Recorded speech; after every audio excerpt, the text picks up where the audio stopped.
అందరికి భాగవతం క్లాస్ స్వాగతం. మనం 16 అధ్యాయం ముగించుకున్నాం. 5వ స్కందం. మనం 17 అధ్యాయానికి ప్రవేశిస్తబోతున్నాం. ప్రవేశించే ముందర 16 అధ్యాయంలో ఇంకొంచెం క్లారిటీ ఇవ్వడానికి సో కొంచెం కొన్ని డయాగ్రామ్స్ ఇంకొన్ని గ్యాదర్ చేశాను. సో దాన్ని బట్టి ఇంకొంచెం మీకు క్లారిటీ వస్తుంది.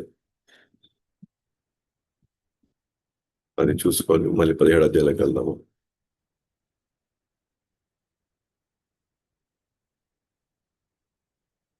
సో ప్రియవ్రత నుంచి వచ్చేటువంటి ఆ ఆ, సూర్యుడి యొక్క కదలికలతో తన అసంతృప్తి పడి ద్వీపాలని సముద్రాలు సృష్టించాడు. సో 7 సముద్రాలు 7 ద్వీపాలు. సో అది నిర్మాణం అని చెప్పుకున్నాం. సో ఈ విధంగా సగం అంతా కూడా చీకటి అయ్యేసరికి ప్రియవ్రతుడు అనుకున్నాడు, ఆ సమయం కూడా ఎందుకు వేస్ట్ చేయాలి, అది భక్తి చేసుకోగలిగితే వాడికి కొంచెం శాశ్వతంగా బయటపడచ్చు కదా. సో కాబట్టి తాను ఒక ఒక సూర్యుడిగా విస్తరించి ఆ సూర్యుడు ఆ విస్తరించి సూర్యుడికి యొక్క సూర్యుడికి ఆపోజిట్ గా ఎదురుగా తను ఎటువైపు ఉంటే దానికి ఆ, అవతలి వైపు ఉంటూ అట్లా ఆయన చేశాడు. 7 ద్వీపాలను సృష్టించాడు. సో 7 ద్వీపాలను సృష్టించేటప్పుడు సెంటర్ లో ఉన్న జంబూ ద్వీపం నుంచి చివరి దాకా పోయి లాస్ట్ లో పుష్కర ద్వీపం ఆ నుంచి మళ్ళీ లోపలికి రావడం. ఇట్లా ఇట్లా పోవడానికి 6 నెలలు, రావడానికి 6 నెలలు. ఏదైతే సూర్యుడు అదే విధంగా ఏదైతే తిరుగుతున్నాడో, ఓకేనా, అది ఒక ఉత్తరాయణము దక్షిణాయనం లెక్కన 6 నెలలు ఉత్తరాయణం, 6 నెలలు దక్షిణాయనం లెక్కన.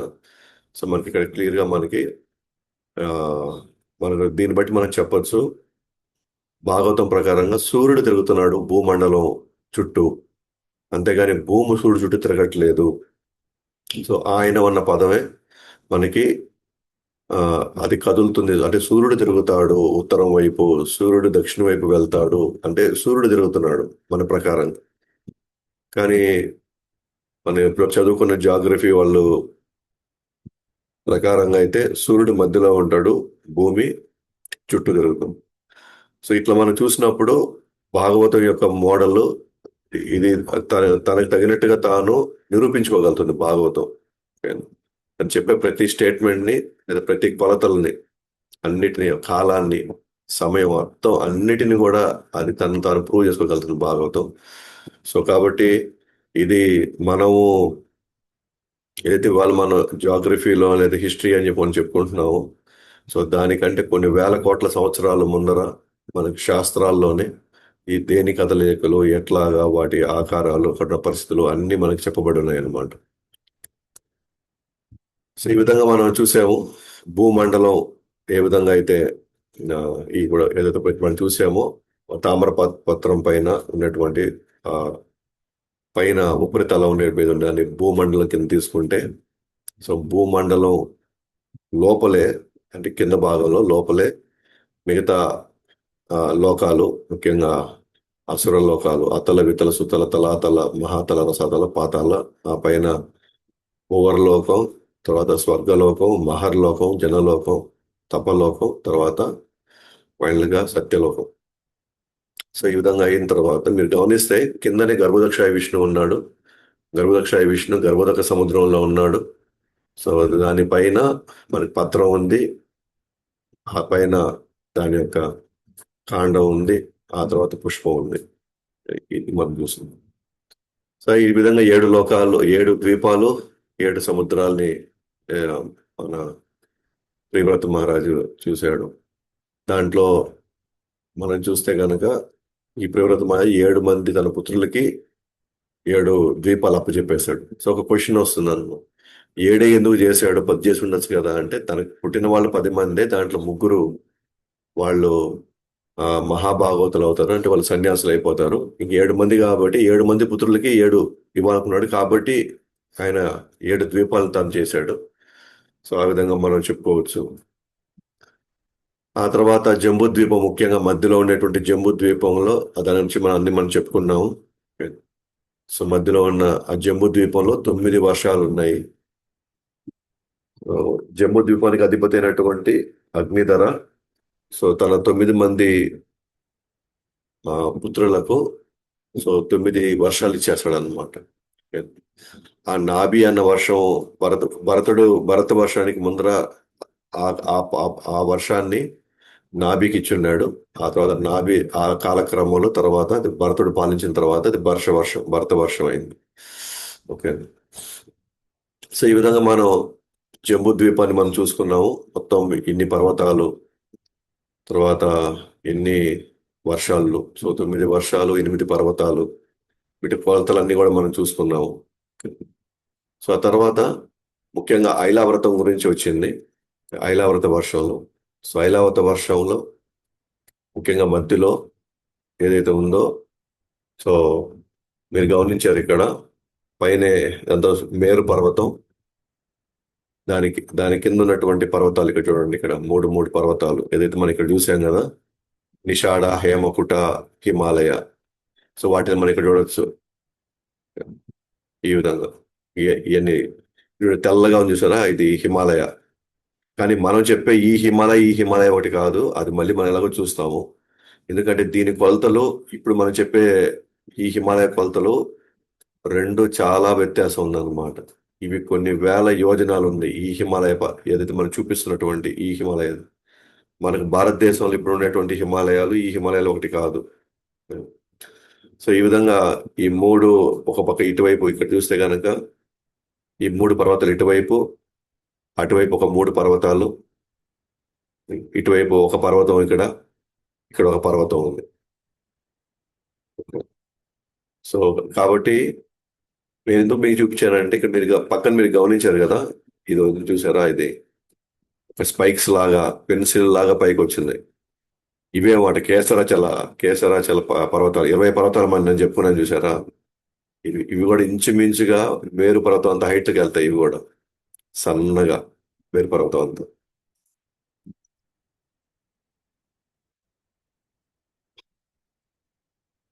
సో మనకు తెలిసిందే పైన 84 యోజనాల హైట్ ఈ మేరు పర్వతం. 84, ఇది 84 వేల యోజనాలు.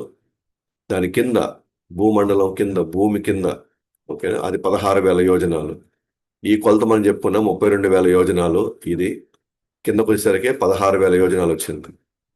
సో ఈ పొడవేమో 84 వేల యోజనాలు, కిందేమో 16 వేల యోజనాలు. దీని వెడల్పు 16 వేల యోజనాలు, కింద వెడల్పు, పైన వెడల్పు వచ్చి 32 వేల యోజనాలు. సో దీని తర్వాత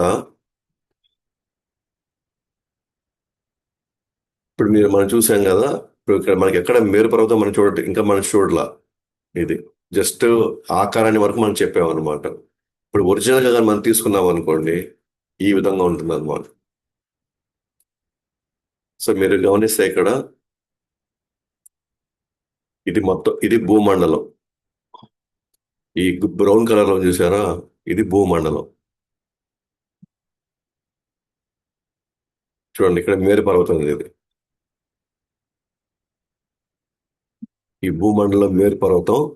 ఆ మనం చూసాం కదా భూమండలంలో, అదే అతల సుతల తలాతల రసాతల, ఈ చూడండి కింద చూడు, భూమి లోపలే ఉన్నాయి ఇవన్నీ. ఇవన్నీ మనం చెప్పేదా ఆకు లోపల మనం ఎట్టయితే మనం చెప్పామో, అదే విధంగా ఈ భూమండలం చూడండి, ఫ్లాట్ కూడా లేదు. ఒక విధంగా చూడండి, ఇది పైకి వచ్చి మళ్ళీ కిందకి వెళ్తుంది ఈ విధంగా.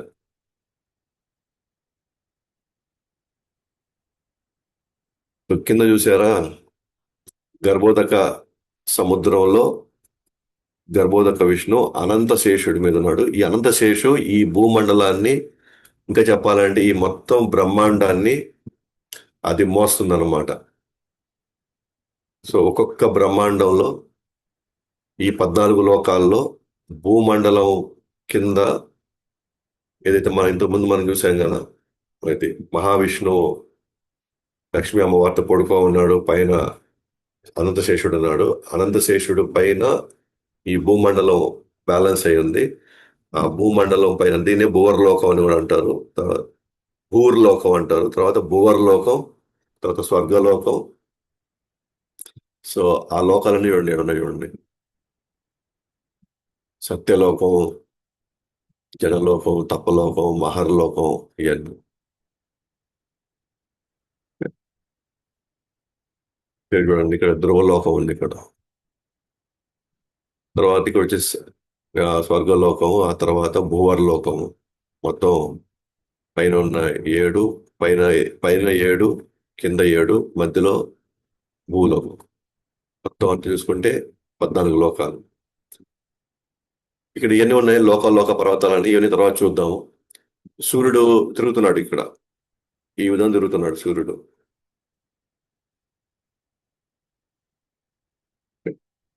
ఈ విధంగా. సో కింద అనంత శేషుడు కానీ లేకపోతే ఇదంతా, ఇవన్నీ కూడా అసలు ఏది మిగలదు అనమాట. మొత్తం అనంత శేషుడి మీద మొత్తం ఇదంతా కూడా బ్యాలెన్స్ అయ్యింది. ఇది చూడండి, ఇది ఒక బ్రహ్మాండం. ఇది ఒక బ్రహ్మాండంలో అంటే మహావిష్ణు అనేక బ్రహ్మాండాలని తాను ఉచ్ఛ్వాస నిశ్వాసాలతో తాను తీసుకొని, అంటే ఇప్పుడైతే మహాప్రళయం వస్తుందో, బ్రహ్మ 100 సంవత్సరాల తర్వాత మొత్తం అంటే పీల్చినప్పుడు మొత్తం ఆయన ఉదరంలోకి వెళ్ళిపోతుంది. మళ్ళీ ఆయన సృష్టించాలనుకున్నప్పుడు మళ్ళీ బయటకు వస్తుంది. ఇట్లా ఒక్కొక్కటి, ఇవన్నీ ఒక్కొక్క బుడగ అనమాట. ఒక్కొక్క బుడగ ఒక్కొక్క బ్రహ్మాండం. ఆ బ్రహ్మాండం పైన ఏమున్నాయి, మొత్తానికి 7 పొరలు ఉన్నాయన్నమాట. 7, 8 పొరలు ఉంటాయి ఇక్కడ. మళ్ళీ డీటెయిల్స్ తర్వాత వెళ్తాము. ఈ పొరలు, ఈ లోపల గర్భోదక సముద్రం సగానికి వచ్చింది. అక్కడ అనంతశేషుడు పైన మన గర్భదక్ష విష్ణువు ఆయన పడుకున్నాడు.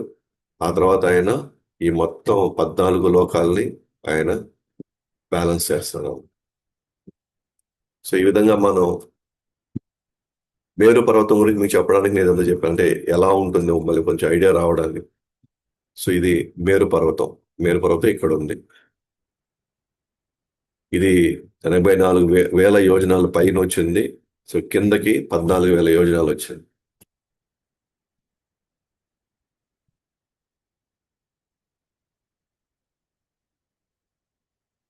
మీకు ఇంకొంచెం క్లియర్గా అనిపిస్తున్నాము. సో ఇది భూలోకము, దానిపైన భువర్లోకము, స్వర్గలోకము, మహర్లోకం, జనలోకం, తపలోకం, బ్రహ్మలోకం. మొత్తం కింద అతల, సుతల, తలాతల, మహాతల, రసాతల, పాతాల. సో ఇదంతా మనం చూసాం కదా ఇందాకే. ఇదంతా భూమండలంలో అంటే లోపలికి దిగితే, లోపలికి వెళ్తూ వస్తే ఇవన్నీ వస్తాయి. ఇంకొంచెం డీటెయిల్గా ముందుకు వెళ్తాము, అప్పుడు ఇంకా తెలుస్తుంది బాగా. సో ఈ విధంగా ఆ కింద అనంతశేషుడు ఉన్నాడు మొత్తం మీద. మీరు ఇప్పుడు చూడొచ్చు, ఇది ఇక్కడ మేరు పర్వతం ఉంది. ఇది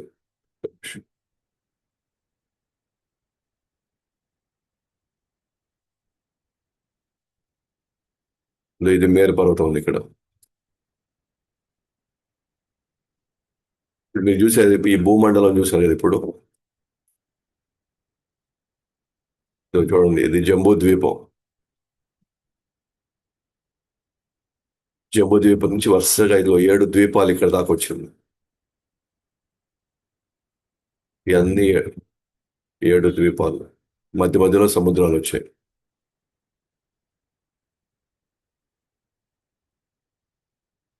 సో ఈ విధంగా మనం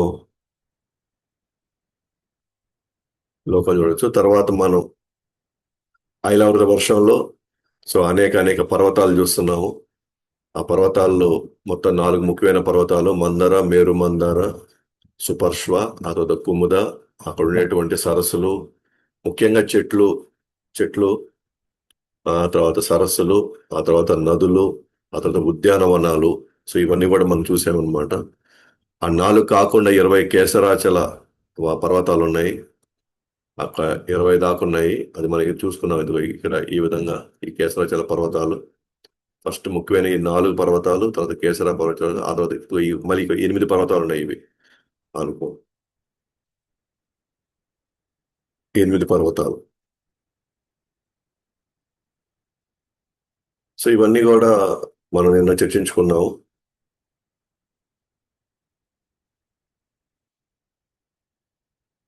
ఆ మందర, సుపర్స్వ, కుముద, కేసరాచల పర్వతాలు, తర్వాత 8 పర్వతాలు. యాక్చువల్గా మనం ఇలా చూడగలుగుతాం అనమాట. జూమ్ చేసి చూసుకుంటే ఈ పొడుగ్గా ఉండేది కేసరాచల పర్వతాలు, మధ్యలో మేరు పర్వతం, ఈ రౌండ్ గోల్డెన్ కలర్ లో ఉండేది. ఆ తర్వాత ఈ చూడండి, 4 ముఖ్యమైన పర్వతాలు చెప్పాం కదా, అది కొంచెం చూడండి ఇక్కడ 4 ముఖ్యమైన పర్వతాలు. ఇదో చెట్టు, ఇక్కడ చెట్టు ఉంది చూడండి, చెట్టు. అట్లాగే ఇక్కడ తూర్పు, పడమర, ఈ 4 ప్రతిదానికి ఒక చెట్టు ఉంది. అది నిన్న మనం డిస్కస్ చేసుకున్నాం చెట్టుని. అక్కడే ఉద్యానవనాలు ప్లస్ ఒక్కొక్క దాంట్లో నుంచి ఒక్కొక్క నదులు వస్తాయి చూడండి. విచిత్రం ఏంటంటే ఇక్కడ ఈ నదులే వాళ్ళకి అన్ని రకాలటువంటి వాళ్ళకి వనరుల్ని అవి చేర్చి పెట్టాయి అన్నమాట. వాళ్ళకి పాలు, పెరుగు, తేనె, నెయ్యి అన్ని కూడా. వీళ్ళెవరు కష్టపడాల్సిన అవసరం లేదు. వీళ్ళెవరు కూడా ఎవరు కష్టపడాల్సిన అవసరం లేదు. వాళ్ళకి అన్ని, వాళ్ళ జీవనం కావాల్సినవన్నీ కూడా ఆ నదుల రూపంలోనే వాళ్ళకి అన్ని అక్కడ దొరికిపోతాయి అన్నమాట వాళ్ళకి. కాబట్టి ఒక్కొక్క చెట్టు ఇవన్నీ కూడా చాలా పెద్ద సైజు చెట్లు అనమాట. ఇవన్నీ కొన్ని వందల యోజనాలు అనమాట. ఇప్పుడు ఉదాహరణకి ఈ ఈ 4 పర్వతాలు ఏంటంటే, ఈ 4 పర్వతమైన చెట్లు ఎట్లున్నాయంటే, ఒక 100 యోజనాల కాండం ఉంటుంది. 100 యోజనాల కాండం అంటే 1300 కిలోమీటర్లు. దాని ఎత్తు తీసుకున్నాం అనుకోండి, 1100 యోజనాలు అనమాట. 1100 యోజనాలు అంటే అది ఎంత పెద్దది అయి ఉండాలి, అది ఎంత విస్తరించి ఉంటుందో మీరు ఆలోచించుకోండి. ఆ సైజులో ఉంటాయి అన్నమాట ఇవన్నీ. అందుకనే ఈ మామిడి పళ్ళు కూడా అంత పైనుంచి కింద పడితే ఆ ఆ- ఆ మామిడి పళ్ళు కూడా చెప్పబడింది అనమాట. 430 మీటర్లు అంట ఒక మామిడి పండు సైజు. దానికి తొక్క ఉండదు, దానికి ముట్టి ఉండదు. సో 430 మీటర్ల సైజు ఉన్నటువంటి ఒక మామిడి పండు పైనుంచి కింద పడ్డాయి అనుకోండి, ఏది 1300 యోజనాలు సారీ 1100 యోజనాల నుంచి వాళ్ళ పైనుంచి కింద పడితే, అందుకే అవన్నీ నదులైపోతున్నాయి అన్నమాట. ఆ నదులయ్యి మనం చూసిన భవానీ, ఆ చెలికత్తెలు, అవి అవి తాగడం వల్ల వాళ్ళ సుగంధాలు కొన్ని వేల కిలోమీటర్లు, సారీ 10 యోజనాల కిలోమీటర్లు, 10 యోజనాలకు వెళ్ళి వాళ్ళు ఆ సుగంధాన్ని వాళ్ళు ఆస్వాదించగలుగుతున్నారు. అట్లాగే జంబు నాడి అని చెప్పుకున్నాం. జామున్ ట్రీ. జామున్ ట్రీ అంటే ఏం లేదు, అది అది ఆ, మనం చూస్తాం కదా, నల్ల రేగి పళ్ళు పెద్ద సైజులో. కానీ ఇక్కడ ఒక రేగి పండు వచ్చి ఒక ఏనుగు సైజు ఉంటుందండి, ఒక రేగి పండు వచ్చి. అది ఆ రేగి పళ్ళు కింద పడి జంబు నాడి అనే ఆ ఆ యొక్క నది ప్రవహిస్తుంది. అదే కొంతకాలం అయిన తర్వాత అక్కడున్న మట్టి, అక్కడ ఉన్నటువంటి అదే ఎండ అన్నిటిని కలుసుకుంటే అది మళ్ళీ బంగారు అయిపోతుంది. అది స్వర్గలోక వాసులు వచ్చి ఆ బంగారుతో వాళ్ళు ఆభరణాలు చేయించుకుంటారు. సో ఇవన్నీ కూడా మనం ఆ, కాబట్టి సో జంబు చెట్లు అంటే ఏం లేదు, నేరేడు పళ్ళు. ఏనా అది కూడా మనం చూస్తాం నల్లగా, మనం ఈ సైజులో మనం తింటూ ఉంటాం కదా, నల్ల కలర్లో, డార్క్ బ్రౌన్లో. సో ఇట్లా తర్వాత మనం గమనిస్తే ఇక్కడ చుట్టూ 8 పర్వతాలు ఉన్నాయి కదా చిన్నవి. ఒక నిమిషం వేరే కలర్ తీస్తాను.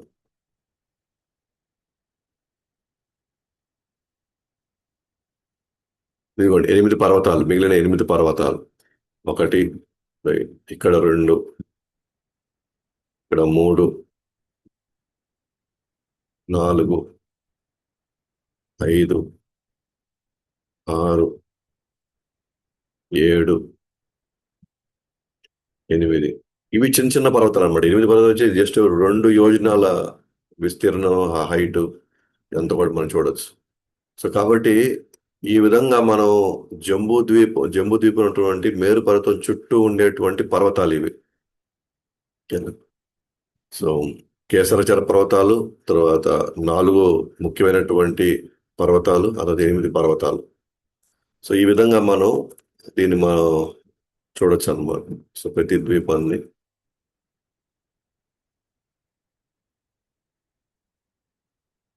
ఇప్పుడు ఇంకా మీకు క్లియర్గా కనబడుతుంది. సో ఏదైతే ముఖ్యమైనటువంటి 8 పర్వతాలు ఉన్నాయో, ఇది 1, 2, 3, 4, 5, 6, 7, 8 ఈ ముఖ్యమైన 8 పర్వతాలు 9 వర్షాల కింద అవి భాగింపబడుతుంది అవంతా కూడా. ఇప్పుడు మనం కానీ ఈ వైపు నుంచి మనం చూసామనుకోండి,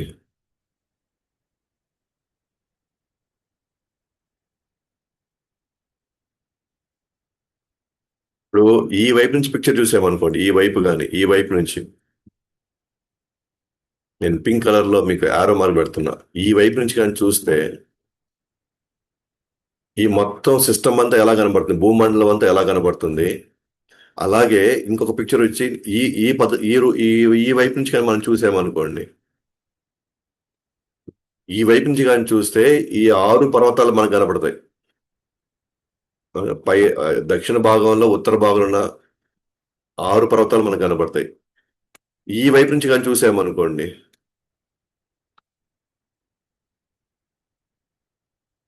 నేను బ్లాక్ లో చూస్తాను. ఈ వైపు నుంచి కానీ మనం చూస్తే మనకి ఈ 2 పర్వతాలు కనబడాలి. ఓకేనా, మొత్తం 8 పర్వతాల్లో ఒక యాంగిల్లో నుంచి చూస్తేనేమో 6 పర్వతాలు కనబడాలి, ఇంకో యాంగిల్లో నుంచి చూస్తేనేమో 2 పర్వతాలు కనబడాలి. ఓకేనా, ఆ విధంగా ఒకసారి మనం కానీ చూసుకుంటే కనుక పిక్చరైజ్ చేసి చూసుకుంటే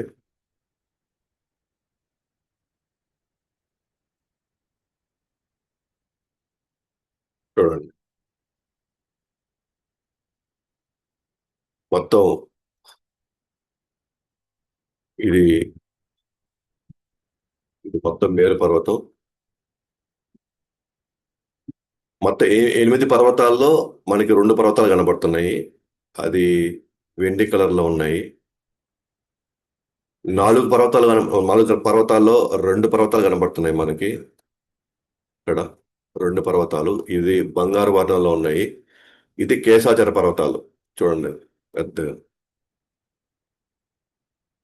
ఈ విధంగా మనం కేశాచర పర్వతాలు ఈ విధంగా మనకు కనబడుతున్నాయి. ఆ పక్కన ఉన్నది నిషాడ పర్వతం, హేమకూట పర్వతం, హిమాలయ పర్వతం. ఆ తర్వాత వచ్చేది భరత వర్షం. ఇటువైపుకి వస్తేనేమో నీలా పర్వతం, శ్వేత పర్వతం, తర్వాత శృంగవాన్ పర్వతం. ఓకేనా, ఒకటి ఒక్కొక్క వర్షంలో. అంటే మనం ఈ యాంగిల్ నుంచి మనం చూస్తే, అంటే మీరు ఇందాక చెప్పినటువంటి బొమ్మలో కానీ మనం వెళ్తే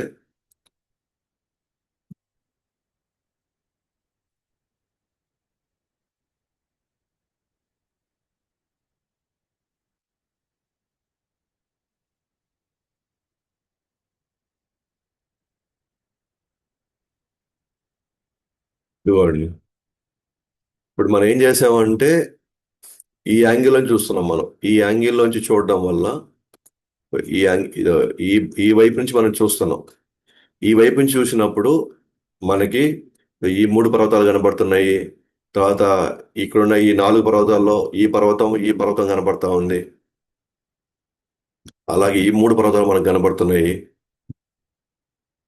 ఆ తర్వాత మనకి ఆ ఆ 8 పర్వతాల్లో ఒక పర్వతం ఇటువైపు కనబడుతుంది. ఆ తర్వాత కేశాచర పర్వతాలు 20 పర్వతాల్లో జస్ట్ ఒకవైపు ఇది అంటే ఒక యాంగిల్ నుంచి మనం చూసినప్పుడు ఇదంతా.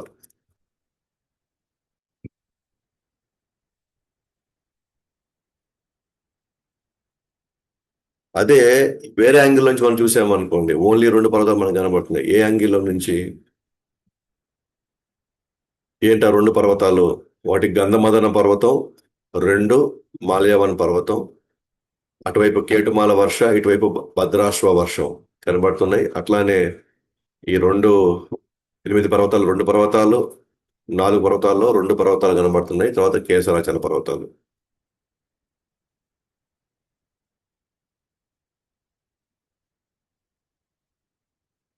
చూడండి, ఇప్పుడు మనం చూసింది ఏంటంటే ఈ యాంగిల్ నుంచి మనం చూస్తున్నాం. ఈ వైపు నుంచి ఇటు చూస్తున్నప్పుడు నాకు ఈ 2 పర్వతాలు మాత్రమే కనబడుతున్నాయి. కనబడుతూ తర్వాత కేసరాచల పర్వతాలు కనబడినాయి. తర్వాత దీనికి ఎదురుగా ఈ పర్వతము, సారీ, ఇక్కడ ఈ పర్వతం, 4 పర్వతాలు 2 పర్వతాలు కనబడుతున్నాయి. సో ఈ విధంగా మనం 2 యాంగిల్ నుంచి ఇటు చూసినప్పుడు 6 పర్వతాలు కనిపించినాయి, ఇటు చూసినప్పుడు ఈ 2 పర్వతాలు మనకు కనిపించాయి అన్నమాట. సో ఆ విధంగా మనం ఈ రెండు చూసాము. ఆ తర్వాత మనం బ్రహ్మ పట్టణాలు, మేరు పర్వతం పైన ఉన్నటువంటి బ్రహ్మ పట్టణం, మరి 8 పాలుల పట్టణాలు. సో ఈ విధంగా ఇది పైన ఉన్నాయి అన్నమాట. సో మేరు పర్వతం పైన ఉన్నాయి. కుబేర, శివ, ఇంద్ర, అగ్ని, యమ, నిరుతి, వరుణ, వాయు, మధ్యలో బ్రహ్మ. సో మనకు ఒక క్వశ్చన్ రావచ్చు ఇక్కడ.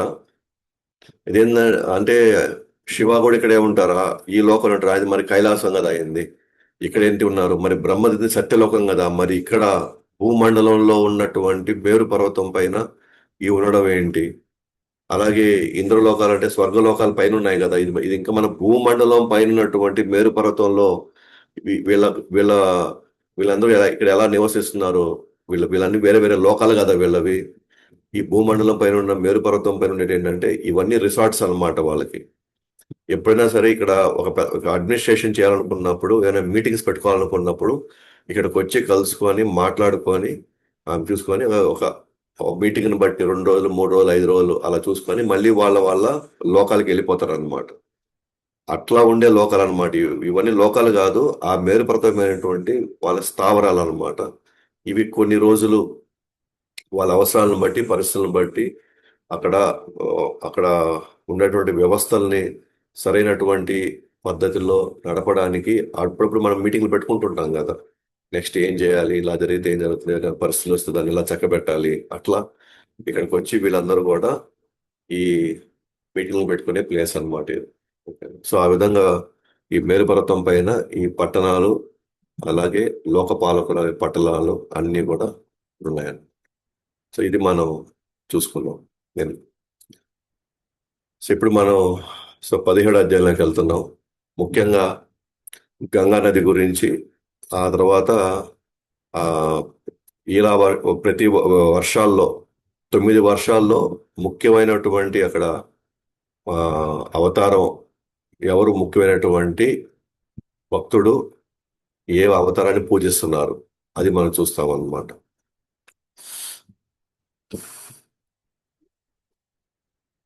సో 17 అధ్యాయానికి వెళ్ళినప్పుడు, సో ఇప్పుడు మనం ఈ కాలదక్ష విష్ణు ఆయన యోగ నిద్రలో ఉన్నప్పుడు, ఆయన ఉచ్ఛ్వాస నిశ్వాసంలో నాకు మనం చెప్పినట్టుగా అనేక బ్రహ్మాండాలు, అనేక బ్రహ్మాండాలు ఇవన్నీ ప్రతి బ్రహ్మాండంలోకి గర్భదక్ష విష్ణు ప్రవేశించి ఆ ఆ బ్రహ్మాండంలో ఉన్నటువంటి గర్భదక్ష విష్ణు బ్రహ్మను సృష్టించి తర్వాత 14 లోకాలు వస్తున్నాయి. సో ఇవన్నీ కూడా కారదక సముద్రంలో అన్ని తేలుతున్నాయి అన్నమాట, బుడగల్లాగా ఉన్నాయి ఇవన్నీ. సో ఇందాక మనం చెప్పుకున్నట్టుగానే ప్రతి బ్రహ్మాండానికి పైన 7 లేదా 8 పొరలు ఉన్నాయి. అవన్నీ మనం చెప్పుకున్నాం ఇందాక. ఒక బ్రహ్మాండంలో బయట పొరలు ఉన్నాయి, లోపల 14 లోకాలు ఉన్నాయి. ఆ లోకాలన్నీ కూడా ఈ గర్భదక్షాయి విష్ణు యొక్క అనంత శేషుడి పైన ఇవన్నీ కూడా ఎన్ని బ్యాలెన్స్ అయి ఉన్నాయి అన్నమాట, ఆయన పెట్టుకో ఉన్నాడు. ఓకే. సో మన ఒకసారి అది గుర్తుపెట్టుకొని ఉండండి. మనం ఇంకొంచెం దాని వివరణ ఇప్పుడు మనకు చాలా ఇంపార్టెంట్. ఇప్పుడు చూడండి, ఇది ఒక బ్రహ్మాండం, ఇదొక బ్రహ్మాండం. ఇది ఒక బుడగలం కదా, అట్లా ఒక బుడగ వచ్చేసి ఇక్కడ ఒక బ్రహ్మాండం అన్నమాట. ఇప్పుడు ఇవన్నీ దేంట్లో ఉన్నాయి? ఇది చూడండి, ఇదంతా కూడా సముద్రమే. ఈ సముద్రం లోపల అనేక బ్రహ్మాండాలు ఉన్నాయి. ఈ బ్రహ్మాండంలో మనం చూసాం కదా, 14 లోకాలు ఇక్కడ ఉన్నాయి. ఇక్కడ అనంతశేషుడు ఇక్కడ పడుకో ఉన్నాడు. ఈ పైన అన్ని లోకాలు, 14 లోకాలు ఉన్నాయి ఇందాక. అంతా కూడా పైనుంచి కింద దాకా. ఇది భూమండలంగా మనం చెప్పుకున్నాం. భూర్లోకం,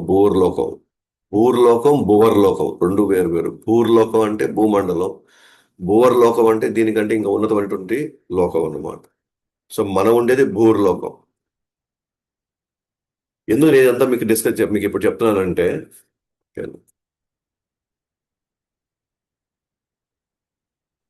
ఎప్పుడైతే ఎప్పుడైతే గంగా నది ఆ, ఒకానొక సమయంలో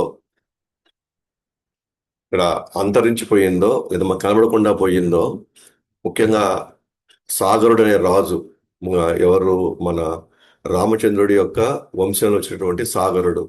సో ఆయన వచ్చే టైంకి, ఆయన ఉండే టైంకి ఇక్కడ గంగా నది లేకపోవడం, సముద్రాలన్నీ ఎండిపోవడం చేత సో తన ప్రజలందరికీ ప్లస్ అవసరాలకి నీళ్లు కావాలని చెప్పేసి వాళ్ళు ఆ 100 అశ్వమేధ యజ్ఞాలు చేయాలని ప్రయత్నించారు.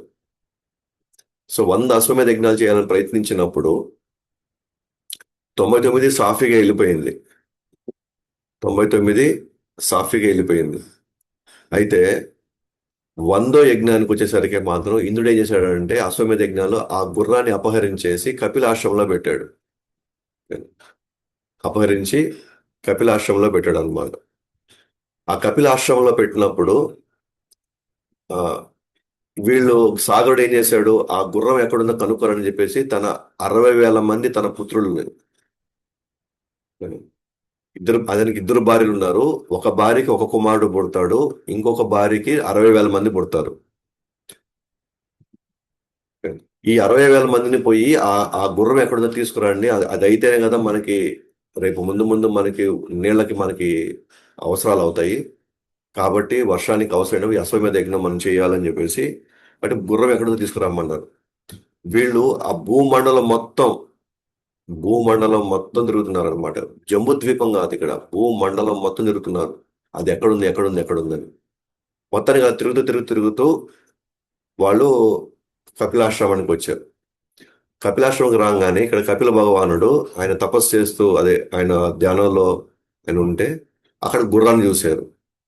సో గుర్రాన్ని చూసిన వెంటనే వాళ్ళు ఏమనుకున్నారు అని అంటే ఇంద్రుడు ఇంద్రుడు వచ్చేసి దాన్ని అపహరించి ఇక్కడ పెట్టాడు అనమాట. కానీ వీళ్ళేమనుకున్నారు అంటే ఈ కపిల ముని ఆ గుర్రాన్ని అపహరించాడని చెప్పేసి సో కపిల మునిని ఇష్టం వచ్చినట్టుగా తిట్టడము, ఆయన్ని అవమానించడం చేస్తున్నప్పుడు వెంటనే కపిల భగవాన్ ఏం చేశాడంటే తన యొక్క శాపంతో అక్కడికక్కడే వాళ్ళందరినీ కూడా వాళ్ళని మాడి మసి చేసేసాడు. ఓకేనా? ఇప్పుడు మనకి ఇక్కడ కానీ చూసారనుకోండి, ఇప్పుడు వీళ్ళందరూ మాడి మసి అయిపోయారు. వీళ్ళంతా ఇది చూడండి, వీళ్ళందరూ చూడండి, పుర్రెలు గిర్రెలు ఉన్నాయి, వీళ్ళంతా మాడి మసి అయిపోయారు. వీళ్ళంతా ఈ చుట్టుపక్కలంతా కూడా. సో అట్లా అయిన తర్వాత వీళ్ళకి తిరిగి రాలేదు కదా, ఎందుకంటే వీళ్ళు మాడి మసి అయిపోయినారు ఇక్కడ. ఈ 60,000 మంది వెళ్ళిపోయారు కదా, సాగరుడు చెప్పంగానే ఇంకొక కొడుకున్నాడు కదా, ఇంకో భార్యకి ఒక కొడుకున్నాడు, అతని పేరు అంజస. ఆ, అంజస అన్నమాట. అయితే తాను ప్రయత్నించాడు, తాను వెళ్ళాడు, ఎక్కడ తనకి కనబడలేదు. తర్వాత ఆ అంజుస కుమారుడైన ఇంకో కుమారుడు అంశుమాన్ పంపించాడు అనమాట. ఎవరు? సాగరుడు, నువ్వు కూడా వెళ్ళి ఎత్తుకో అని.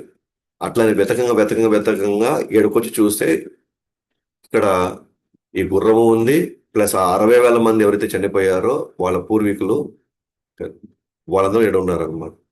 ఆయన కపిల భగవాన్ని వేడుకున్నాడు, ఆయన ఇప్పుడు మాకు ఈ 60,000 మంది ఈ రోజు ఇక్కడ వాళ్ళకి సరిగా పిండ ప్రదానం చేయలేక, లేకపోతే వాళ్ళకి సరిగ్గా దహన సంస్కారాలు చేయక, వాళ్ళ మీద ఎటువంటి కార్యాలు చేయక వీళ్ళంతా ఇట్లా అయిపోయి ఉన్నారు.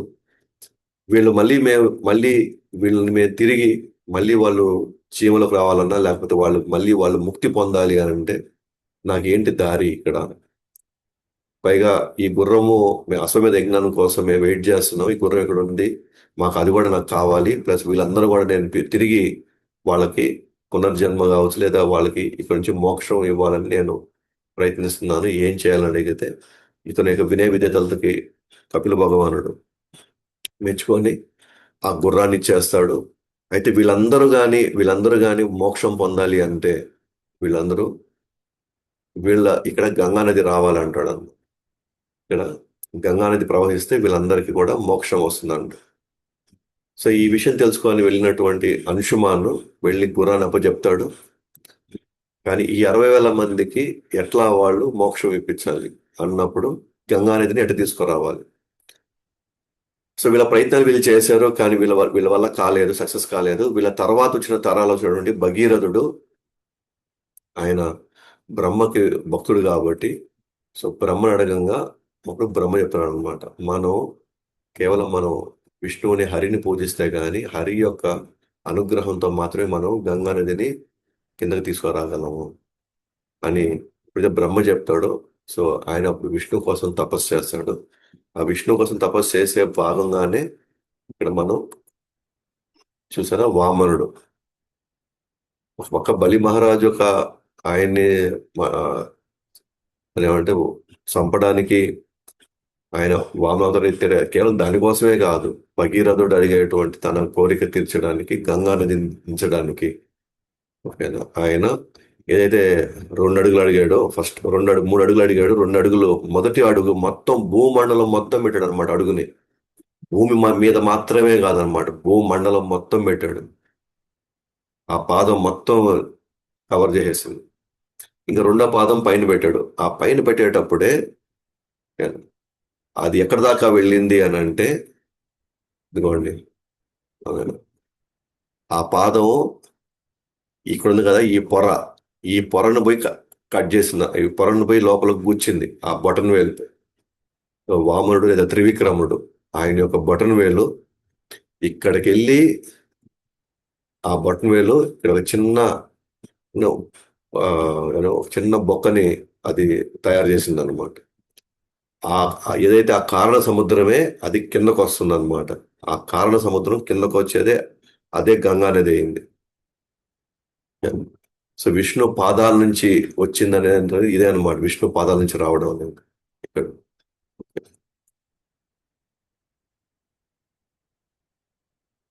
సో అట్లా అయితే ఎప్పుడైతే ఆ తపస్సు చేస్తాడో, ఓకే, ఆ తర్వాత గంగానదిని పోయి వేడుకుంటాడు అనమాట. భగీరథుడు గంగానదిని కూడా పోయి వేడుకుంటాడు.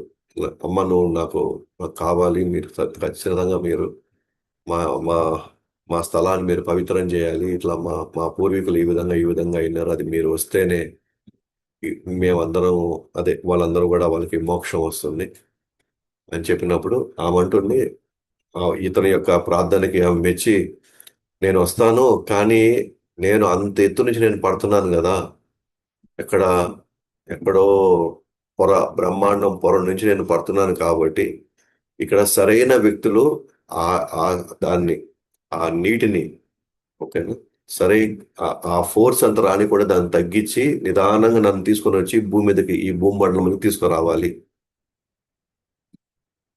మరి ఆ ఫోర్స్ ని ఎవరు తగ్గించగలుగుతారు? ఓకేనా? అంత ఎత్తు నుంచి ఆ నీళ్లు పడితే ఆ, ఏదైనా ఈ భూమండలం కూడా బద్దలైపోతుంది. ఓకేనా?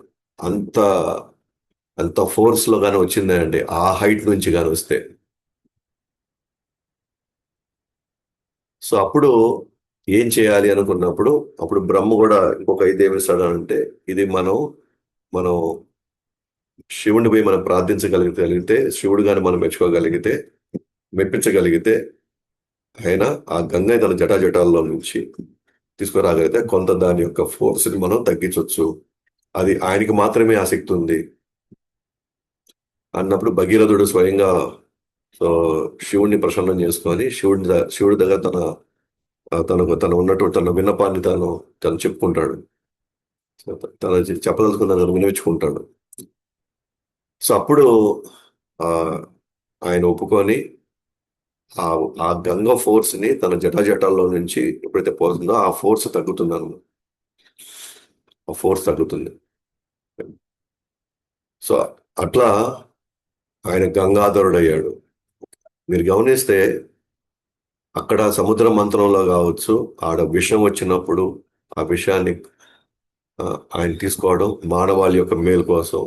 అలాగే శివుడు ఇక్కడ ఈ గంగని ఇక్కడ తీసుకురావడానికి, ఒకవేళ అది యథాతథంగా కానీ అలాగే అని వచ్చింది అంటే భూమండలం ఉన్నటువంటి అందరూ జీవరాశులంతా కూడా పూర్తిగా నశించుకుపోతారని తెలిసి ఎంతో కరుణతో దయతో సో ఆ గంగని తన జటాజటాల ద్వారా ఈ భూమి మీదకి తీసుకురావడంలో అతి ముఖ్యమైన భాగం అన్నమాట.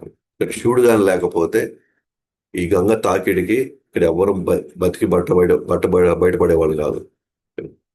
సో ఆ విధంగా ఆయన తీసిన తర్వాత నెమ్మదిగా ఒక ఈ ఈ బ్రహ్మాండంలోకి రావడం, ఈ బ్రహ్మాండంలో పైన లోకాల్లో మొదటి సత్యలోకానికి బ్రహ్మ దగ్గర, ఆ తర్వాత క్రమక్రమంగా అన్ని లోకాలకు వస్తూ వస్తూ ఇప్పుడు భూమి మీదకి వచ్చింది అనమాట. భూమండలం మీదకి వచ్చింది. అదంతా ఇప్పుడు మనం చూస్తాం. సో గంగ యొక్క అవరోహణ ఎలా దిగింది కిందకి, అలాగే కీర్తి మరియు దాని మార్గం. దీని గురించి ఈ కథలంతా ఇంకా మనం ముందు ముందుకు స్కందాలు ఉన్నాయన్నమాట. ఇప్పుడు ఓన్లీ గంగా నది యొక్క అది కిందకు దిగి రావడం వరకే. ముందు ఉన్నాయి కదా భగీరథుడు, సాగరుడు, ఇది ఈ ఈ కథ వృత్తాంతం అంతా ముందు ముందు స్కందాల్లో వస్తాయన్నమాట. ఇబ్బంది ఏం లేదు. అక్కడ మనం డీటెయిల్ గా మనం చర్చించుకోవచ్చు మనం. సో అవరోహణ, సో ఎలా పైనుంచి కిందకి దిగింది. వామన దేవుడు ఎడమ కాలును విస్తరించి విశ్వం యొక్క పొరను రంధ్రం వేయడం వలన కారణ సముద్రం నుండి శుద్ధ నీరు మన విశ్వంలోకి గంగా ప్రవేశించి, సో గంగ రూపంలో ప్రవేశించింది. మరి దాని కీర్తి అంటే ఏంటి? దాని గంగమ్మ యొక్క పలుకుబడి, దాని కీర్తి ఏంటి అంటే, కేవలం గంగను తాకడంతో ప్రతి జీవుడు అన్ని రకాల పాపాలు మరియు భౌతిక కల్మాషాలను పవిత్రం చేస్తున్నప్పటికీ గంగ మాత్రం అపవిత్రం కాదు. ఎంతో మంది వచ్చి దాని గంగలు మనం చూస్తుంటాం, స్నానం చేస్తాము, నీళ్ళు తీసుకుంటాం, చల్లుకుంటాం. కానీ ఎంతమంది ఎన్ని రకాలుగా గంగలు పోయి స్నానం చేసినా సరే, సో ఆ గంగ మాత్రం ఎప్పటికీ కల్మషం కాదు. గంగ ఎప్పుడు అపవిత్రం కాదు. ఎందుకు అపవిత్రం కాదు అని అంటే మనం తెలుసుకున్నాం భాగవతం నుంచి. ఎందుకంటే మహాభాగవతం లాంటి వాళ్ళు గంగలో స్నానం చేయడం వల్ల ఆ గంగ యొక్క పాపాన్ని, ఇప్పటి వరకు ఆ కల్మషాలని ఏదైతే మనలాంటి వాళ్ళం వెళ్ళాడ మునిగినప్పుడు ఆ కల్మషాలన్నీ గంగలో ఉంటాయి. కానీ ఆ కల్మషాలను కూడా తీసుకునేది భక్తులు అన్నమాట. భగవద్భక్తులు అక్కడ స్నానం చేయడం వల్ల ఆ కల్మషాలని వాళ్ళు తీసుకుంటారు అన్నమాట. అందువల్ల గంగ ఎప్పుడు అపవిత్రమయ్యే పరిస్థితి రాదు. దానికి ఇప్పుడు ఏదైతే ఆ వామనుడి యొక్క బొటన్ వేలు పెద్ద రంధ్రం అక్కడ చేసిందో ఆయన యొక్క పాదాల నుంచి వచ్చింది కాబట్టి భగవత్పది అనే అక్కడ పేరు అక్కడ అలా వచ్చిందన్నమాట, భగవత్పది అని అక్కడ. ఓకే. అదే భగీరథి అంటే భగీరథుడి యొక్క తపస్సు వల్ల వచ్చింది కాబట్టి భగీరథి అనే పేరు వస్తుంది. అట్లాగే విష్ణుపతి అనే పేరు ఎందుకు వచ్చిందో ముందు ముందు మనం చూస్తాం. ఆ తర్వాత అక్కడి నుంచి ఓకే అవి గంగా నది రావడంతో 1000 యుగాలు టైం పట్టిందనమాట. మార్గం ఏంటి అంటే 1000 యుగాల తర్వాత, సో 1000 యుగాల తర్వాత గంగా నది ధ్రువలోకానికి ప్రవేశించడంతో అది విష్ణుపది అనే పేరు వచ్చింది. ఇప్పుడు చూద్దాం మనం అది మీకు అది చూస్తాను. అంటే అక్కడి నుంచి అది శివుడి యొక్క జటాజటాల్లో నుంచి వచ్చి ఆ తర్వాత అది సత్యలోకం మీదకి వచ్చి బ్రహ్మ అక్కడ తీసుకొని సత్యలోకం నుంచి ఆ తర్వాత కింద తపలోకం, మహర్లోకం తిరిగి అక్కడే ధ్రువలోకం కూడా ఉందన్నమాట. అక్కడే ఆ ధ్రువలోకం ప్రవేశించినప్పుడు దాని పేరు విష్ణుపది అని అయింది. విష్ణుపది అనే పదం ఎందుకు వచ్చిందంటే అక్కడ క్షీరోక్తక్షాయి విష్ణు ఆ ధ్రువలోకంలోనే ఉంటాడు శాశ్వతంగా. అక్కడ క్షీర సముద్రం ఉంది. ఆ క్షీర సముద్రంలో ఆయన నిరంతరం అక్కడే ఉన్నాడు అనమాట. సో ధ్రువలోకము అలాగే ఈ క్షీరక్షాయి విష్ణు ఎవరైతే ఉన్నారో పరమాత్మగా ప్రతి అణువులోకి వెళ్తాడు. సో ఆయన ధ్రువలోకంలో ఉన్నాడు కాబట్టి అది ఆయన విష్ణు అనే ఇందులో ఉన్నాడు. అందుకే అది విష్ణుపది అనే పేరు వచ్చిందన్నమాట. సో అప్పుడు ధ్రువ మహారాజు ఏం చేశాడు? ఎప్పుడైతే ధ్రువలోకానికి వచ్చిందో ఈ మహాభాగవతుడైనటువంటి ధ్రువుడు విష్ణు పాదాల నుండి వచ్చిందని భావించి ఎంతో ఆనందంతో గంగను భక్తితో తన తలపైకి ఆహ్వానించాడు. తన్మయత్వానికి గురయ్యాడు.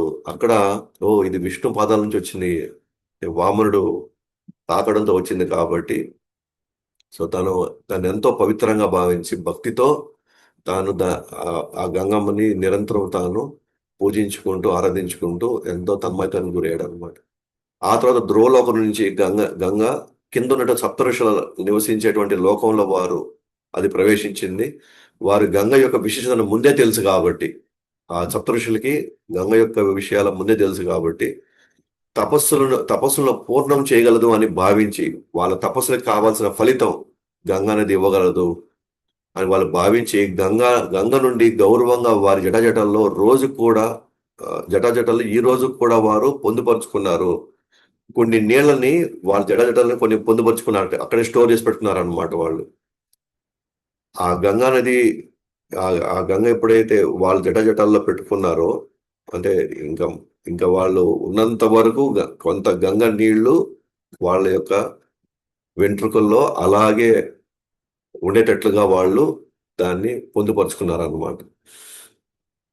ఎప్పుడైతే అది పొందుపరుచుకొని ఆ భావంలో వాళ్ళు ఉన్నారో వాళ్ళు భక్తిలో వాళ్ళు బాగా ప్రగతి ముందుకెళ్ళారు. అప్పుడు దాకా జ్ఞాన మార్గంలో, కర్మ మార్గంలో, ధ్యాన మార్గంలో ఉన్న సప్త ఋషులు గంగా నది ఎప్పుడైతే వాళ్ళు నిరంతరం వాళ్ళ యొక్క జటాజటాల్లో వాళ్ళు పెట్టుకొని వాళ్ళు దాన్ని పొందుపరుచుకొని రోజు పవిత్రం అవుతూ ఉన్నారు. క్రమంగా వాళ్ళు భక్తి మాత్రమే మనం భక్తి మార్గాన్ని మాత్రమే మనం అనుసరించాలి. భక్తితో మాత్రమే మన కృష్ణుడిని మనం తృప్తిపరచగలం అనుకొని మిగతా మార్గాలన్నీ వాళ్ళు త్యజించేసారు. అప్పుడు దాకా వాళ్ళు ఫాలో అయిన మిగతా వివిధ విధానాలు మార్గాలన్నీ వాళ్ళు త్యజించేశారు అనమాట. సో ఇప్పుడు మీరు గమనించచ్చు అనమాట ఇక్కడ.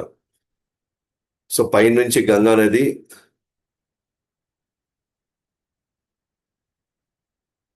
అయితే ఇదంతా ఇది ఒక బ్రహ్మాండము. మనం చూసే బ్రహ్మాండము. దాని బయట ఉండేదంతా కూడా కారణ సముద్రం.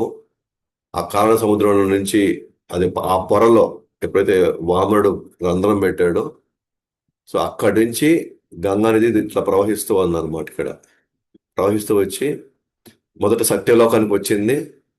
ఆ సత్యలోకం నుంచి ఆ తర్వాత క్రమంగా మిగతా ఆ తపలోకాలు మహర్లోకాలు అని అయిన తర్వాత నెక్స్ట్ ధ్రువలోకానికి వచ్చింది. ఇది ధ్రువలోకం. దాని కింద సప్తఋష లోకాలు ఉన్నాయి. ఆ తర్వాత చంద్రలోకానికి వచ్చింది. ఆ తర్వాత ఇది మేరు పర్వతం మీద పడుతుంది. ఇప్పుడు ఇది మేరు పర్వతం. మేరు పర్వతం మీద పడిన తర్వాత 4 పాయల్లాగా చూడండి ఇక్కడికి వచ్చింది ఒకటి. 4 పాయల రూపంలో ఇక్కడ ఒకటి. 4 పాయల్లో ఒక పాయ వచ్చి సీత అనే పేరు పెట్టారు. గంగా నది తూర్పు వైపు వెళ్ళేది. దక్షిణ వైపు వెళ్ళేదాన్ని అలకానంద అని పేరు పెట్టారు. ఉత్తర వైపు వెళ్ళేది పడమర వైపు వెళ్ళేది చక్షు అని పేరు పెట్టారు. తర్వాత ఉత్తర భాగంలో ఉన్న వాటిని భద్ర అని పేరు పెట్టారు. అదే గంగా నదిని 4 పాయల కింద అది ఎప్పుడైతే అది మేరు పర్వతం మీద పడుతుందో 4 వైపులా అది విభజించబడి ఒక్కోదానికి ఒక పేరు ఇచ్చారనమాట. తూర్పు వైపు సీత, దక్షిణ వైపు అలకానంద, పడమర వైపు చక్షు, ఉత్తర వైపు భద్ర. ఇట్లా ఇవన్నీ ఆయా భాగాల్లో ఆయా దిక్కుల్లో ఇవి పడి అంతిమంగా మళ్ళీ ఎక్కడికి చేరుకుంటున్నాయి? ఈ భూమండలం చివరికి వచ్చి మళ్ళీ గర్భోదక సముద్రంలోకి వెళ్ళి పడుతున్నాయి. మళ్ళీ వెళ్ళి ఆడ కలిసిపోతున్నాయి అన్ని. ఇట్లా చివరికి వచ్చి ఇదంతా అంటే ఇది భూమండలం పైన అంతా కూడా 4 భాగాలుగా గంగా నది ప్రవహిస్తూనే ఉంది భూమండలం పైన. అంతిమంగా గర్భోదక సముద్రంలోకి వెళ్ళి కలుస్తున్నాయి ఇవన్నీ. సో ఎప్పుడైతే సత్యలోకం మీద పడిందో దాని పేరు అక్కడ భగవత్పది దాకా అక్కడ దాకా వచ్చింది. ఆ తర్వాత విష్ణుపది అని ధ్రువలోకంకి వచ్చరికి విష్ణుపది అనే పేరు వచ్చింది. ఎప్పుడైతే భరత వర్షానికి వచ్చిందో ఓకే అది భగీరథి అని పేరు పిలిచారు అక్కడ. అంటే గంగా నదికి ఒక్కొక్క దగ్గర ఒక్కొక్క పేరుతో అది పిలువబడుతూ ఉందన్నమాట. సరే మర్చిపోయాను. ఇది గర్భదక సముద్రంలోకి వెళ్ళట్లేదు. ఇదంతా జంబూ ద్వీపం కదా ఇది. జంబూ ద్వీపంలో రకరకాల వర్షాల మీదకి వెళ్తుంది ఇది. ఇది భూమండలం మొత్తం కాదు. ఇది ఈ ఇది ఇప్పుడు మనం మాట్లాడు ఇదంతా కూడా జంబూ ద్వీపం కదా. ఇదంతా జంబూ ద్వీపం. జంబూ ద్వీపంలో ఉన్నటువంటి ఐలావృత వర్షంలో మేరు పర్వతం ఉంది. ఈ మేరు పర్వతం వచ్చి ఐలావృత వర్షంలో ఉంది. ఆ జమ్ము ద్వీపంలో ఉన్నటువంటి మిగతా ఉన్నాయి కదా, ఇంకా మిగతా వర్షాలు ఉన్నాయి కదా, ఆ వర్షాలన్నింటినీ దాటుకొని అంతిమంగా జమ్ము ద్వీపం చుట్టూన్నటువంటి ఏంది ఉప్పు సముద్రం కదా. జమ్ము ద్వీపానికి ఆనుకొని ఉండేటువంటి సముద్రం ఉప్పు సముద్రం. ఆ ఉప్పు సముద్రంలో పోయి కలుస్తుంది అనమాట. గర్భోదక సముద్రం కాదు. అంటే బ్రహ్మాండం మొత్తం కాదు, భూమండలం మొత్తం కాదు. ఇది భూమండలం ఉన్నటువంటి జంబూ ద్వీపం వరకు 4 పాయలుగా అది డివైడ్ అయ్యి ఆ 4 పాయలుగా ఒక పాయ, ప్రతి పాయ వెళ్ళేసి ఎక్కడికి వెళ్తుంది? జంబూ ద్వీపం చుట్టూ ఉన్నటువంటి ఉప్పు సముద్రంలోకి వెళ్ళి అది కలుస్తుంది అనమాట. అది సో అది మనం గమనించుకోవాలి. క్షమించండి, ఆ, నేను భూమండలం అని మొత్తం చెప్పండి. భూమండలం అంటే మిగతా ద్వీపాలు కూడా ఉన్నాయి. భూమండలం అంటే ద్వీపాలన్నిటిని కలుసుకుంటే భూమండలం అవుతుంది. ఇక్కడ మనం ఓన్లీ జంబూ ద్వీపంలో గురించి మాత్రం మాట్లాడు. జంబూ ద్వీపం చుట్టూ ఉన్నటువంటి ఏదైతే సముద్రం ఉందో, ఉప్పు సముద్రం, ఆ సముద్రంలో పోయి కలుస్తుంది అనమాట. మీకు కొంచెం కన్ఫ్యూజన్ పోవడానికి, ఇంకొంచెం క్లారిటీకి మళ్ళీ మనం ఇంకొక డయాగ్రామ్ లోకి వెళ్తాము.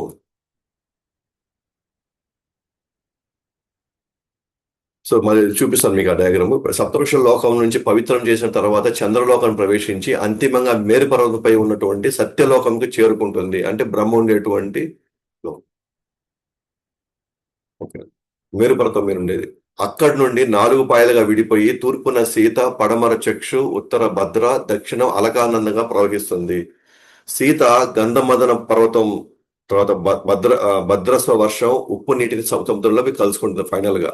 సీత వచ్చి చక్షు వచ్చి మలయవన్ పర్వతం మీదుగా కేటుమాల వర్షము ఉప్పు నీటికి సముద్రంలో ఫైనల్ గా కలుసుకుంటుంది. సో ఈ విధంగా అన్నమాట. సో పైనుంచి ఈ సత్యలోకం అంటే ఇక్కడ బ్రహ్మ ఉండేటువంటి ఈ బ్రహ్మపురి మీద పడిన తర్వాత 4 పాయల కింద డివైడ్ అవుతుంది గంగా నది. సో 4 పాయల కింద డివైడ్ అయ్యి ఆ భద్ర వచ్చేసి నీల పర్వతం, శ్వేత పర్వతం, శృంగవన్ పర్వతం, తర్వాత కురు వర్షం మీదుగా పైన ఉప్పునీటి సముద్రంలోకి వెళ్ళి కలుసుకుంటుంది. అలకానంద, నిషాడ పర్వతం, హేమకూట పర్వతం, హిమాలయ పర్వతం భరత వర్షం మీదుగా ఉప్పునీటి సముద్రం పోయి కలుసుకుంటుంది. అట్లా గంగలో స్నానం చేసిన వారికి రాజసూయ మరియు అశ్వమేధ యజ్ఞం చేసిన దానితో సమానమైన ఫలితం వస్తుంది. సో గంగలో ఎవరైతే స్నానం చేస్తారో ఎటువంటి ఫలితం వస్తుందంట, అశ్వమేధ యజ్ఞం, రాజయజ్ఞం చేసిన ఎంత ఫలితం వస్తుందో అంత ఫలితం వస్తుంది అనమాట. ఇప్పుడు మనం చూడొచ్చు అనమాట. ఇది మనం చూసుకుంటాం. సో పైనుంచి సో గంగా నది 4 పాయలుగా డివైడ్ అయ్యి కింద చూడండి జంబు ద్వీపంలో ఉన్నటువంటి గంధమదన పర్వతం మీదుగా, అంటే తూర్పు పడమరలో రెండే పర్వతాలు ఉన్నాయి కదా, రెండే పర్వతాలు. ఒకటి వచ్చి గంధమదన పర్వతం మీదుగా అల్టిమేట్ గా భద్రశ్వ వర్షం మీదుగా ఇది వచ్చేసి ఉప్పు సముద్రం, జంబూ ద్వీపం చుట్టూ ఉన్న ఉప్పు సముద్రంకి వెళ్ళి కలుస్తుంది అనమాట. ఇక్కడ వచ్చిన ఈ ఈ ఈ ఈ ఈ పాయ పేరు, తూర్పు వైపు వచ్చినటువంటి గంగా నది పాయ పేరు సీత. అట్లానే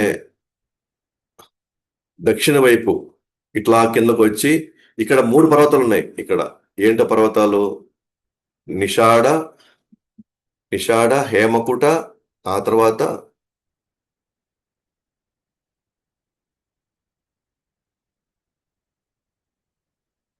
సో మొత్తం మూడు మూడు మూడు పర్వతాలు ఉన్నాయి.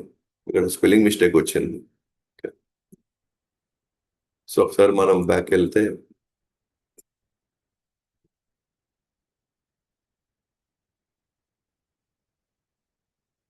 నిషాడ, హేమకూట, తర్వాత హిమాలయ.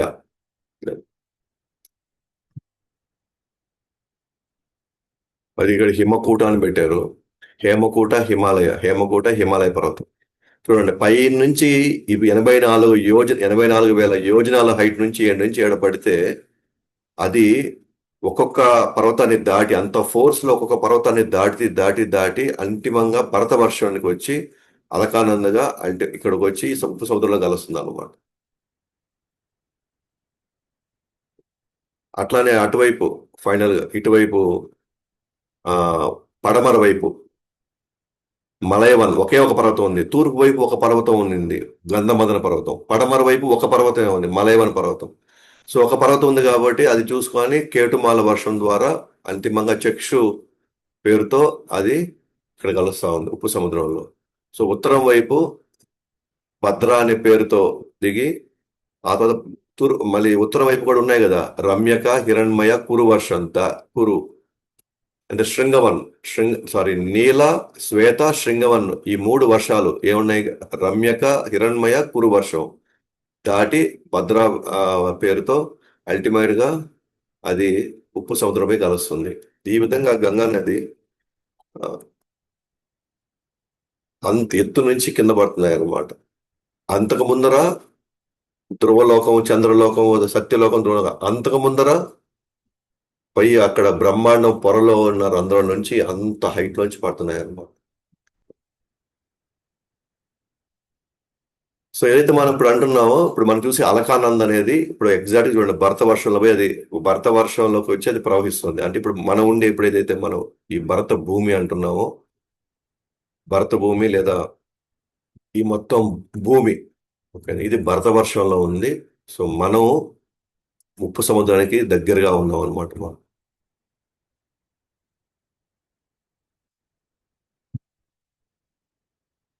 సో ఇవి మనం చూడొచ్చు.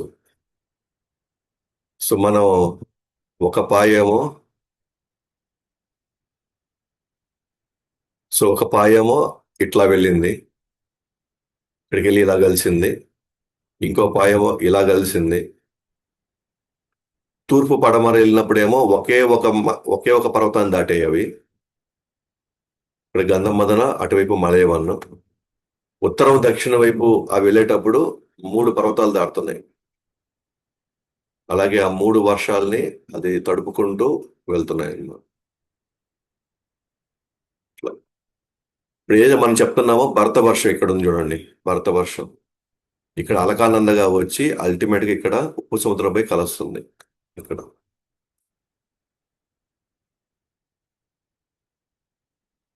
ఇప్పుడు ఈ చుట్టూ కొన్ని కొన్ని ఆ మనం కొన్ని ద్వీపాలు కనబడతాయి మనకి.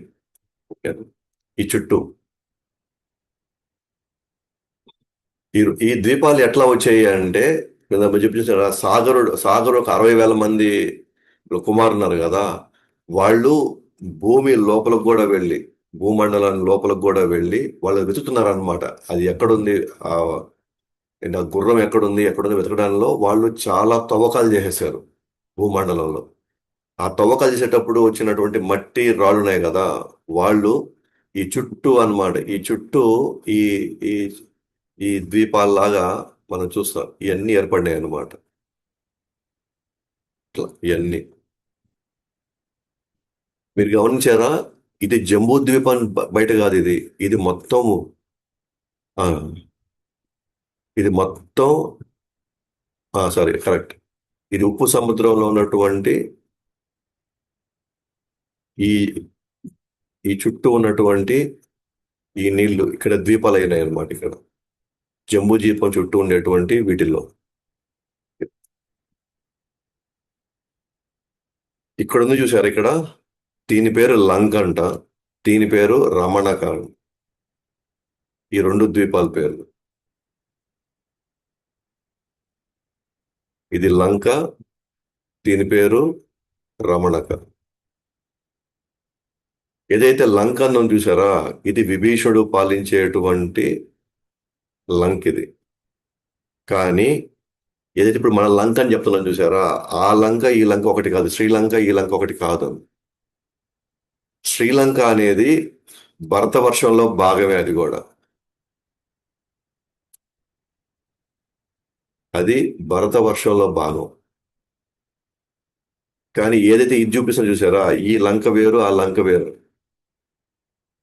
ఈ రమణక అనేటువంటి ఈ ద్వీపం చూసారా, ఇక్కడ ఇక్కడ నుంచే యాక్చువల్గా ఈ కాళీయుడు ఇక్కడ నుంచి వచ్చి యమునా నదిలో ఆయన అక్కడ నివసిస్తున్నాడు. ఎప్పుడైతే కృష్ణుడు ఆ కాళేమర్దం చేసిన తర్వాత కాళేయుడిని పంపించాడు, నువ్వు ఎక్కడి నుంచి వచ్చావు, నువ్వు మళ్ళీ తిరిగి ఆడికి వెళ్ళిపో అంటే, అది మళ్ళీ ఇప్పుడు కూడా ఇక్కడే ఉందండి, ఈ రమణక అనేటువంటి ఈ ద్వీపం ఇది. సో ఈ లంక ఇప్పుడు మనం చూసే శ్రీలంక ఒకటి కాదు. సో ఈ ద్వీపాలన్నీ కూడా ఆ సాగర పుత్రులు వాళ్ళు తవ్విన తర్వాత ఏర్పడినటువంటి ఇవన్నీ కూడా. అంటే ఇవన్నీ కూడా ఆ, ఉమ్, ఇవన్నీ జరిగిందంతా కూడా త్రేతాయుగంలో. సో త్రేతాయుగంలో జరిగినప్పుడు వచ్చినవన్నమాట ఇవన్నీ. సో సో ఈ విధంగా మనం చూసే గంగా నది తిరుగుతూ ఫైనల్ గా 4 పాయలుగా మనం ఈ లోకంలోకి, ముఖ్యంగా భరత వర్షంలోకి వచ్చిందన్నమాట.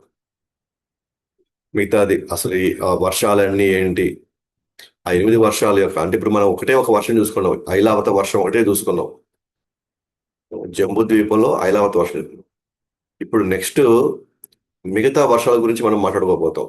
ఆ మిగతా వర్షాల్లో ప్రముఖమైనటువంటి భగవంతుడు ఎవరున్నారు అక్కడ, ఎవరిని నిరంతరం వాళ్ళు పూజిస్తూ ఉన్నారు, ఎవరు పూజిస్తున్నారు అక్కడ ఆ వర్షాల్లో, ఎవరుంటారు, ఆ ఆ ఉండే వాళ్ళ యొక్క ఆ, వాళ్ళ గుణాలు, స్వభావాలు, వాళ్ళ ఆయుష్ అన్ని ఎలా ఉంటాయి. మిగతా ఇప్పుడు మనం మాట్లాడుకుంది ఓన్లీ ఐలావృత వర్షంలో ఉండే వాళ్ళ గురించి మాత్రమే మాట్లాడుకున్నాం. ఇప్పుడు మొత్తం 9 వర్షాల్లో ఐలావృత వర్షం గురించి మాట్లాడుకుంటాం. మిగతా వర్షాల గురించి కూడా మనం మాట్లాడుకోబోతాం. అక్కడ పరిస్థితులు ఎలా ఉంటాయి, అక్కడ అక్కడ ఉన్నటువంటి స్థితిగతులు ఎలా ఉంటాయి, ఇవన్నీ కూడా మనం రేపు చూసుకుంటాం. ग्रंथराज श्रीमद् भागवतम की जय। अनंत कोटि वैष्णव वृंद की जय। भगवत वाणी श्रीमद् भगवत गीता की जय। निताय गौर प्रेमानंदे हरि हरि।